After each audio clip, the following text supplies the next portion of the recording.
Hey guys, what's up? Today we're about to meet the 10 most unknown JRPGs on the PlayStation Vita. Whether these games are good or bad, that will be entirely up to you. I'm just going to show you what I think are the most unknown JRPGs on the system. Alright, let's begin!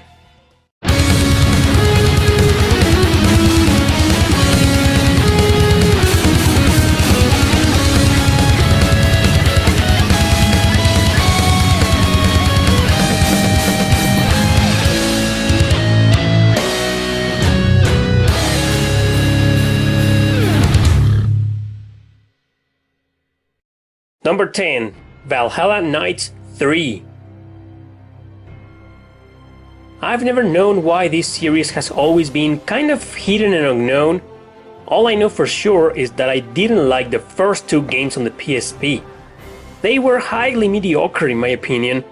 Perhaps that is a general consensus nowadays. Perhaps that made a contribution to the fact that Valhalla Knights 3, an exclusive for the Vita, is very unknown. I played this game expecting the absolute worst, and it turned out to be an excellent hidden gem and a solid action RPG for the system that has maybe saved the series from its absolute demise. Of course, like most games nowadays, they included some heavy fan service for appeal, but the gameplay mechanics were seriously decent and enjoyable. It's also a really hard game, which means it can turn into quite a grindfest. But the idea behind it, what with your customizable character being a spy inside a prison city, gave the game the touch that it needed to be good. So check this one out if you get the chance. It's far better than all the others in the series. Number 9. Red Gigant. Nobody expected this hidden gem from Bandai Namco to be successful or to become mainstream. Hell, I bet they weren't even expecting that. And you know what happened? Precisely that. It wasn't. But at least it was localized and a physical version of it was published in North America by Limited Run Games. Good luck getting one though, since it's somewhat expensive nowadays, now that they stopped selling it themselves.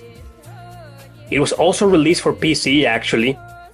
Anyway, Red Gigant is a dungeon crawler in first person where you walk around, filling up a map and fighting enemies on a turn-based system.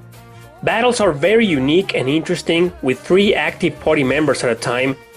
Sometimes you go into these battle mechanics that involve a small rhythm game, which can turn the combat in your favor.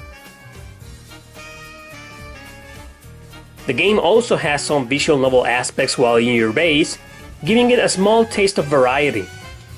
Overall, it's a pretty decent game, and I'm surprised not too many people are familiar with it. Perhaps because it wasn't marketed correctly? In any case, it's a pretty decent game, and I suggest you check it out. Number 8. The Lost Child. This is another hidden gem I've talked about before, and one that surprised me a lot because it was released for the PS4 and the Nintendo Switch as well. It was developed by the same people who made a cult classic for the PS3 and the Xbox 360 called El Shaddai, a very unique and great action game. Actually, the main character there can be summoned to join your party here in this turn-based RPG.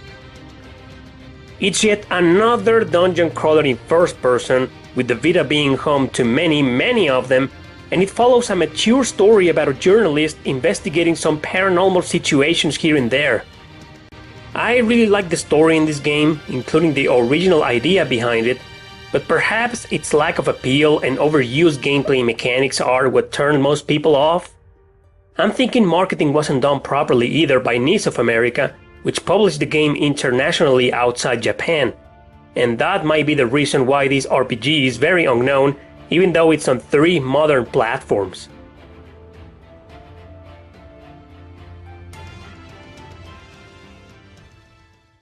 Number 7.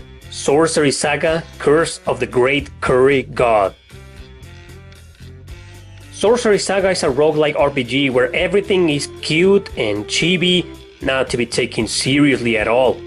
I mean, the subtitle itself is already telling you this game is a complete joke. Curse of the Great Curry God. Anyway, this is one of those compile hard games that's totally ridiculous but fun to play either way, although I wouldn't be so sure of that if you're not into roguelike RPGs, because those games can always be hard and unforgiving. Maybe this game was an attempt to approach the genre to young gamers? I don't know. What I do know is that it didn't fare too well, despite being released also for Microsoft Windows. Most of these games are rarely successful outside Japan, because they're often seen as RPGs for kids or just dumb comedies with cuteness everywhere. If we add the fact that it gets repetitive and boring after a while, with a really lame story to follow, it's no wonder why this game is very unknown nowadays.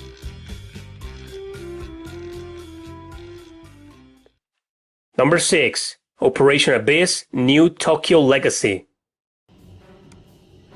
Let's continue on with even more dungeon crawlers in first person, because the Vita was where this genre met its true home. From a company called Experience, which are actually the same people who developed Red Gigant, here's Operation Abyss, a game that I turned off immediately after playing it for a few hours. If you look at the artwork and the character design, you'll notice it actually looks really good and appealing. However, a quest-driven gameplay with tedious exploration and a story that throws you in, very randomly generated, yeah, like the dungeons in this game, just leaves a lot for me to be desired.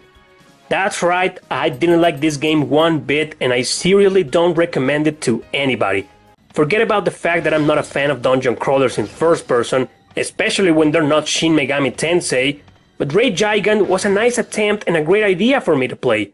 Unlike this really boring title that's probably unknown because the very few people that played it outside Japan actually agree with me. Or not? That's right, I could be wrong because you know what? There's a sequel. So number 5, Operation Babel, New Tokyo Legacy. Both games, believe it or not, have physical versions in North America and Europe. I don't get it. I don't understand why a decent game like Red Gigant wasn't officially released on a physical format and these two boring games did. Well, maybe I don't belong to the majority of people who dislike them, but the minority instead? In any case, you can choose the side for yourself after you give these two a chance. Just by looking at this, you can already tell it looks exactly the same as its predecessor, even though this is supposed to be a sequel to it or more like a follow-up. Exploring the gameplay mechanics and the quest-driven adventures might be appealing to some people, but I still insist that these two are very unknown because they actually suck. However, that's just my opinion, and I'm sure these two have their own loyal fans out there. The only slightly objective reason why they're very obscure might be because NIS of America kinda sucks at marketing. Number 4. Mystery Chronicle One-Way Heroics. You might be surprised to see a Spike Chunsoft game here in the list, a game also physically published in North America by Limited Run Games. But I mean, considering it's a spin-off of the Mystery Dungeon series, which is also very obscure and rare, it shouldn't come off as a surprise then. Like all the games in that series, this one is also a roguelike RPG with a retro-looking appeal that made its very short fanbase pretty happy. It was also released on the PS4 and PC on a digital format. The original idea in this game, however, is that the more you advance in the map, meaning with every passing turn, the screen moves on as if scrolling, swallowing everything by a mysterious light. That feature was very interesting for me to try, but I ended up getting annoyed by the roguelike naturally repetitive mechanics. Nonetheless, I think it's an okay game that fans of the genre should play. So why is it unknown? Well, like many other Vita niche titles, it got lost among dozens of others trying to be successful. The swarm of RPGs on the Vita ended up swallowing it entirely, like the mysterious light does in the game.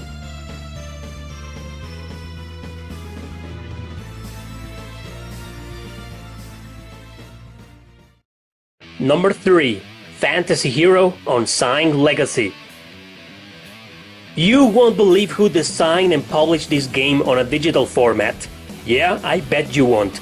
And you'll believe me even less once I tell you all about it. Arc System Works. That's right, the creators of Guilty Gear, Blast Blue, and the Persona fighting games. These masters of brawling gave birth to a quest-driven action RPG that's, well, not bad, not good, just very, very mediocre. You can choose between 4 characters, each with their own style of gameplay, and start in an extremely small village that needs you to kill the monsters that are threatening it and the world. Add a lovely story and cast of characters that are boringly cliché and stereotype, and a weird design for the art, and you get Fantasy Hero. Also on the Switch, by the way, but still no physical version available. And even if there was one, would you actually get it? I wouldn't. I can't believe Arc System Works made this mediocre RPG that is nothing but forgettable. No one, and I mean no one, gave a damn about it. Please, Arc System Works, just go back to making fighting games, because that's where you're really awesome at. Number 2. Oreshika Tainted Bloodlines. Oreshika is a beautiful turn-based RPG with art style that always reminds me of Okami for reasons you're seeing right now. It's also yet another quest-driven RPG with some heavy dungeon crawling, but also with the mechanic of managing an entire clan that's up to rebuild itself after being completely destroyed. These weird-ass goddess and phony god give you the chance to return and revive your family bloodlines so you can continue to thrive and take revenge. It was a digital attempt at making a spiritual sequel to yet another game on the PSP that was never released outside Japan.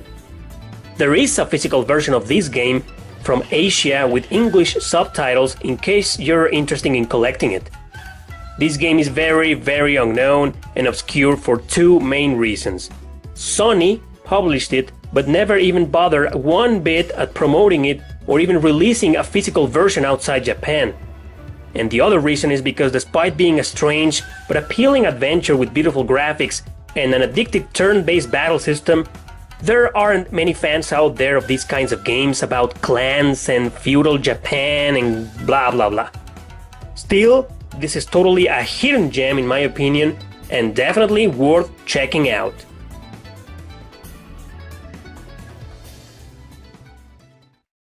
Number 1. AW Phoenix Festa. AW stands for Asterisk War. What a weird name, huh? And guess what? It's one of those visual novels, one of many that were released on the Vita. This game in particular, however, offers a lot of RPG elements like leveling up, managing status, training your dude, and experiencing character development throughout the many different harem routes it has to offer. It's actually based on an anime based on a series of light novels, and it was also released only digitally in North America, although, much like with Oreshika, there's an Asian version with English subtitles, but it's sadly extremely expensive and hard to find nowadays.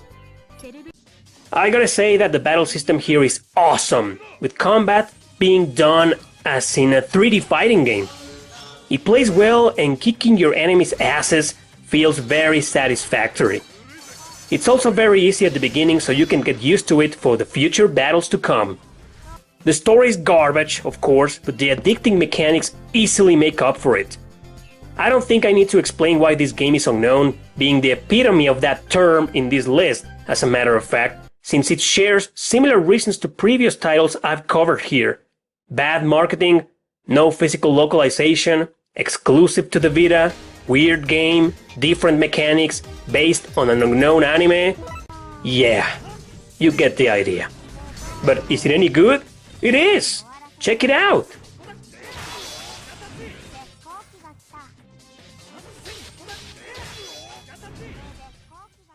So that's it for this video, guys. Thank you so much for watching. I hope you enjoyed this. Don't forget to put your opinion in the comment section below. What are the most unknown titles you know for this system?